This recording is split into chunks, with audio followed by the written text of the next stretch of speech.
Ang ihi ng batang babae ay parang 3 taong gulang lang.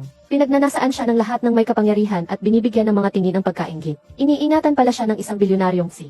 Hindi nila alam ang dahilan kung bakit siya napapamahal ng ganyan. Dahil sa kabutihan niya, 4 na taon na ang nakalipas, natagpuan ng babae ang nahulog na presidente. Hindi alintana ng babae ang lahat. Ginamit ang kanyang scarf para tulungan ang presidente. Nailigtas niya ang kanyang buhay. Ngayon, ang babae ay ulila na at nasa lansangan. Kaya't walang pag-aalinlangan na inampun siya ng presidente. At itinuturing siya bilang kanyang pinakamamahal. Ganito na nga ang babae at ang presidente ay nasa isang bubong. Nang 4 na taon, hindi inaasahan, nasa business trip ang presidente at hindi umuwi sa 2 linggo. Ang babae ay mag-isa sa bahay, naghihintay na may kaba. Ngunit nang muli niyang makita ang presidente, natuklasan niyang ito ay nalason na. Ganito nagsimula ang kanilang koneksyon. Para maiwasan ang pagkailang, itinago ng babae ang nangyari, at naghanda siyang lisanin ang lugar.